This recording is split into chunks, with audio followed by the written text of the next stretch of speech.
On March 14, 1849, the county courthouse in Lowndes County, Alabama, burned to the ground in what officials called an unfortunate accident caused by an overturned lamp. But among the ashes, investigators found something that didn't match the official story.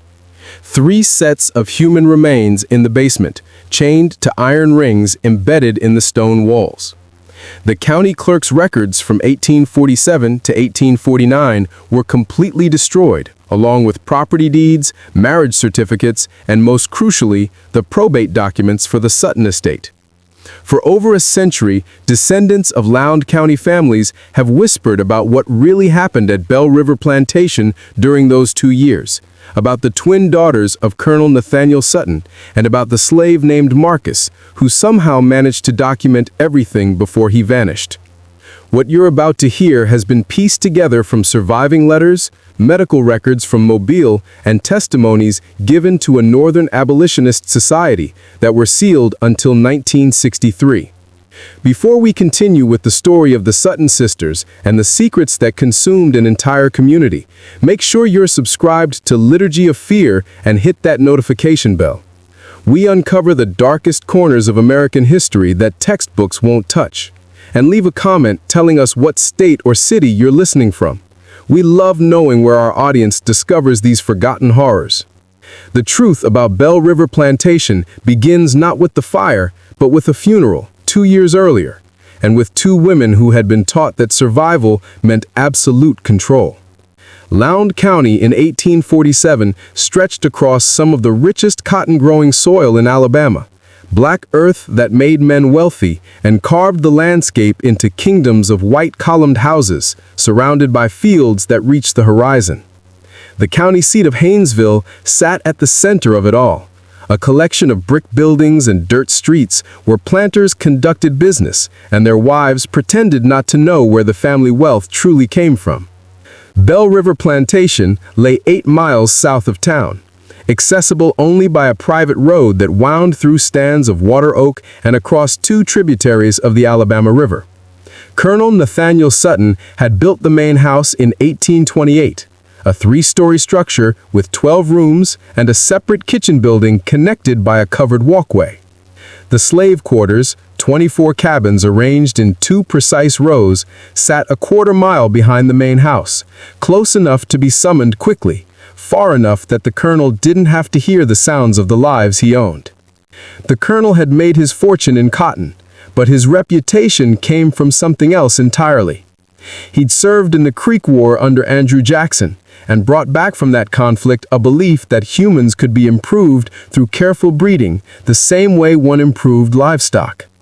His library contained medical texts from Philadelphia, agricultural journals from Virginia, and personal correspondence with men at universities who shared his convictions about racial hierarchies and biological destiny. He kept meticulous records, measurements, observations, genealogies traced back 3 generations. His neighbors called him eccentric but brilliant. His slaves called him something else entirely, though never where white ears could hear. The colonel never married. Instead, he'd purchased a slave woman named Ruth in 1824 from a Charleston trader, a woman described in the bill of sale as of uncommonly fair complexion and genteel bearing. Ruth gave birth to twin daughters in 1825, Sarah and Catherine. The colonel raised them in the main house, educated them with tutors from Mobile, dressed them in fine clothes ordered from New Orleans, but he never freed them. He never acknowledged them as his daughters in any legal document. On paper, they remained his property, an arrangement that gave him absolute authority over every aspect of their existence. Sarah and Catherine grew up in a peculiar isolation. They learned to read and write, to paint watercolors and play the pianoforte. They studied literature and mathematics, geography and French. But they rarely left the plantation grounds. The colonel controlled who visited and when, screening every potential social contact through his own rigid criteria. He told them they were special, that they had been given advantages that elevated them above their station, but that the world beyond Bell River would never understand or accept them. He taught them that safety came from seclusion, that trust was a weakness, and that power, however limited, was the only currency that mattered. The twins learned these lessons too well. They developed their own language of glances and gestures, finishing each other's sentences, sometimes falling silent for days and communicating only through notes passed across the dinner table. They wore identical dresses in coordinating colors, Sarah in deep green, Catherine in midnight blue. They read the same books at the same pace, one starting at the front, one at the back, meeting in the middle. They shared everything: hairbrushes, jewelry, secrets, and eventually something darker. Their mother, Ruth, died in 1839, officially from pneumonia, though the slave quarters whispered about bruises on her arms and fear in her eyes during her final weeks. After her death, the colonel's control over his daughters tightened like a noose.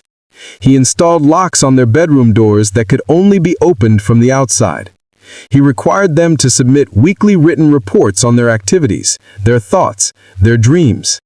He began testing them, leaving valuables in obvious places to see if they would steal, introducing them to male visitors to observe their reactions, creating situations designed to reveal any hidden rebellions.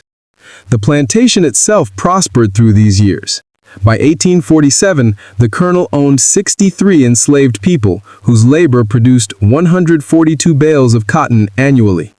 He sold his crop through factors in Mobile and invested the profits in more land, more slaves, more books for his ever-growing library. The slave population at Belle River had an unusual demographic profile, and disproportionate number of light-skinned individuals, more children than the birth rate should have produced, and a disturbing pattern of families separated and sold away just as children reached adolescence. The overseer, a man named Jonas Pridgett, had worked at Belle River for 15 years. He lived in a cottage near the slave quarters and carried out the colonel's orders with mechanical precision. Pridgett kept his own records: punishment logs, work assignments, dietary restrictions for slaves the colonel had designated for his breeding program.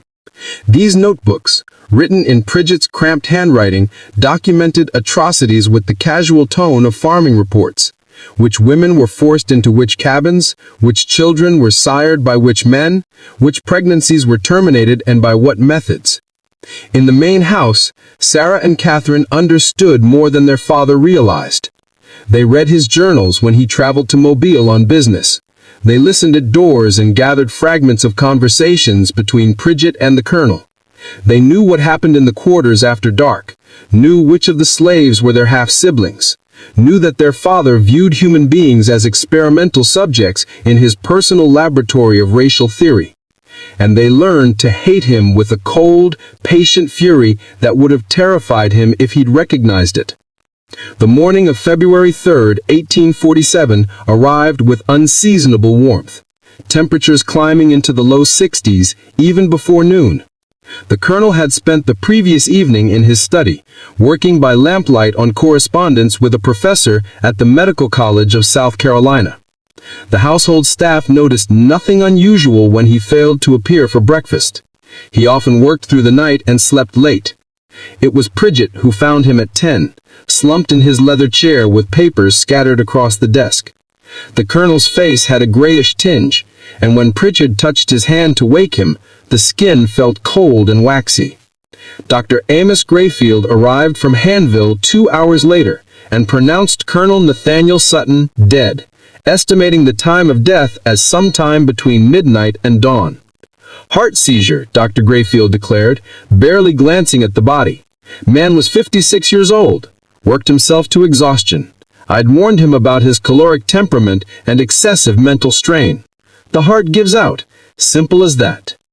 But several details didn't align with this tidy diagnosis.